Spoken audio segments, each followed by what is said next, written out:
продължение на 12 месеца не са могли да имат дете, въпреки старанията. Оказа се, че семенната течност са малко сперматозоидите и астаксантина въздейства на този проблем и улеснява зачеването. И така от 10 двойки, казва се, че 5 двойки са успели, нали, жената да забремене и да имат потомство. Също така се отнася за животните, които фермерите отглеждат в своите ферми, но някои от тях трябва да ви кажа, че не използват натурален астаксантин, а изкуствен, синтетичен, производствена храна, промишлена храна, който не осигурява така добро състояние на животните, а и специално рибата сьомгата, тя няма да има този розов цвят, а ще е или бежов, или сивкав. И консуматорите ще бягат от такава сьомга. Аз съм виждала такава сьомга, между другото. Не. Така, нали, има разни аквакултури за риби, за морските плодове, но те също там не използват натурален астаксантин. Така промишлена храна, който извинявайте, но наистина да се изчезва вече. Специално това се отразява на сьомгата и пастървата. Така че за сьомгата специално астаксантин е като един витамин. Витамин, който подобрява доста пъти нейното оголемяване и нейната сила, хубавия цвят и качество. За кучета да са правени някакви изследвания, специално при тези кучета, които се впрягат на Аляска, примерно, и също са показали, че издръжливостта и силата на кучета се увеличава многократно. Това може да привърнем и към нашия сърдечен мускул, примерно. Щом на кучета въздейства, ще въздейства и върху човека. И така, астаксантин е нетоксичен. Равностойността на капсулата 4 мг се съдържа в 100 грамова порция сьомга. 100 грама сьомга като изядете, все едно приехте 4 мг астаксантин. Обаче, какво се появява като контра? Че всичката сьомга и другите морски плодове, те не са отглеждани, нали, не са от океаните, а са от изкуствени водохранилища. И въпреки, че имат този цвят, те не съдържат толкова вече астаксантин. Какво се добива този сьомга? Значи, този астаксантин, който е използван в нашата хранителна добавка, поляците я купуват от една шведска фирма и от какво се добива, не казват. Какво е естествено? Трябва да знаем какво се добива. Промишлен. Щом е натурален, казва се натурален астаксантин. Значи, както казват за витамин С, че е добит, примерно, червени там портокали и гречка, така би трябвало да бъде и тук, нали? От какво е добит?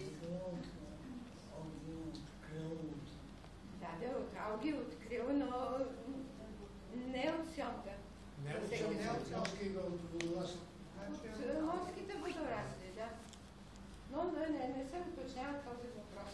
Не, той език каза... Господин Зик, мисля, че това каза предишно. Не, той го каза, че ще са в преговори с шведската фирма, която единствена в света прави най-хубавия и най-чистия натурален астаксантин. Той това го спомена тогава, че иска да се договорят с тях, а не да взимат какво и да е нещо друго, което да не е. И кое е важно?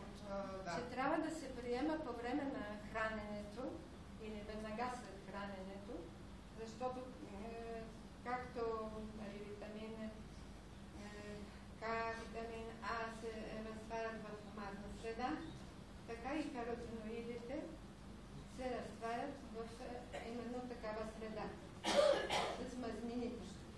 Затова по време на хранене или след храненето. Хората, които нямат оплакване, могат да приемат 4 мг дневно, т.е. една капсула. Сега, има препоръчани дневни дози за някои заболявания, ако искате на първо като антиоксидант от 2 до 4 мг, при артрит от 4 до 12 мг. Една капсула колко мг? 4. Възпаление на сухожилията от 4 до 12 мг. Тихи възпаления, за които говорих, нали? При окисляване на организма, също 4 до 12 мг. Като вътрешен противослънчев екран от 4 до 8 мг. Значи ние сме пили по 2 капсули, сутрин и вечер, по една капсула. Сърдечно-съдова система 4 до 8 мг. Укрепването на имунната система от 2 до 4 мг. И от 4 до 8 мг дава за сила и издържливост, мозък и централна нервна система и зрение.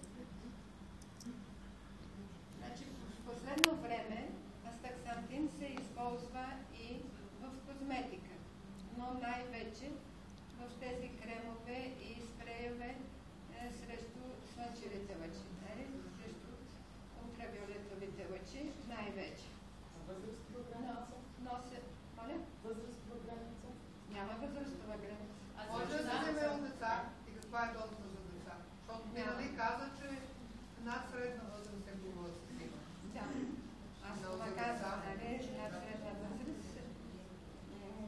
Но за деца смятам, че също може да се използва, защото това е натурален продукт и може да се използва и при децата.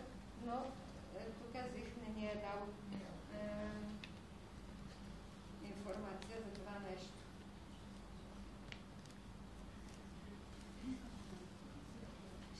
Капсули. 60 капсули са в едната опаковка. Цената е 67 лева, клиентската цена. Не сме да се купи ЗИК за специално за децата или може да се дава и на каква дозировка. Значи по принцип аз когато едно време говорих с него за други хранителни добавки, той каза над 3 годишна възраст, това е постановление на Европейския съюз на здравната организация, над 3 годишна възраст всички деца могат да приемат хранителни добавки.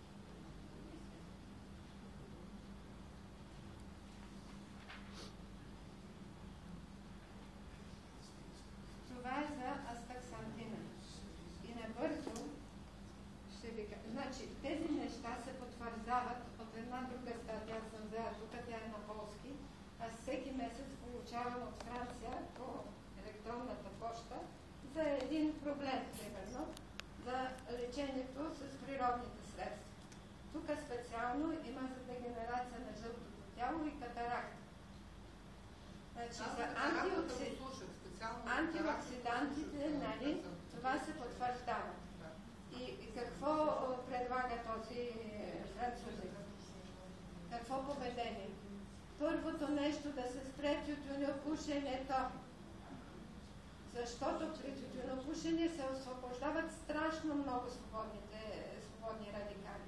Страшно много. Ние не може да ги на тези свободни радикали не може да отреагираме даже с много антиоксиданти, които взимаме, нали, витамини, балансирана храна и така нататък. Второто нещо – движение. Движение да имаме стройна фигура. И третото нещо е диета.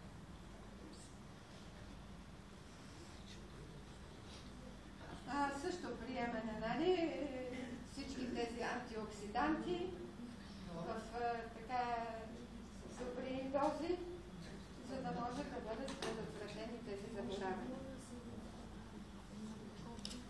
Така, другото нещо, което ме интересува.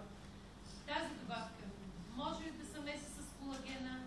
Как се отразява? Значи тя предпазва колагена също от свободни радикали, от унищожаване на колаген. Естествено, че може.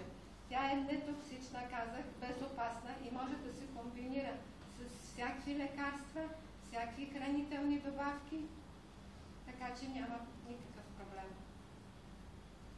Най-важното е, че има витамина групата Б, това, което също Да, е и много витамина важно. Б12, знаете, че тези витамини действат най-вече върху нервната система, антистрес, оксидативен стрес, който се появява в организма при много ситуации, може да се повлияе от витамин Б групата.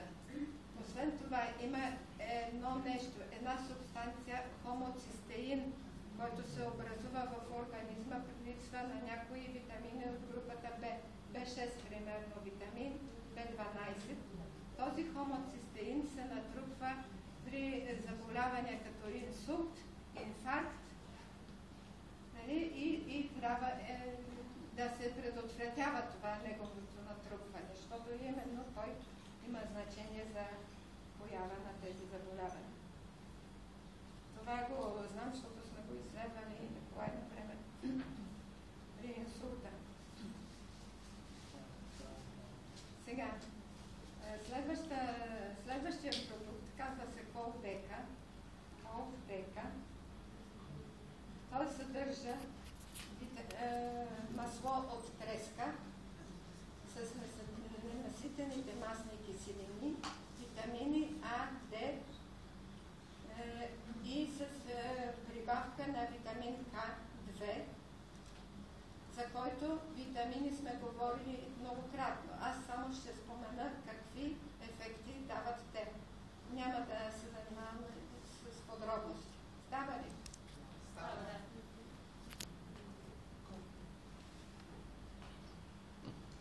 Мисля си, че тази хранителна добавка, Колдека, ще има голямо значение и голям ефект в времето от есента, зимата и пролетта, когато слънцето е по-малко, защото знаете, че най-добрият източник на витамин D е кожата и слънцето. И то даже противоположно на това, което до сега се мислеше, да се печеме обедното време от юни, юли, август месец. Тогава се образува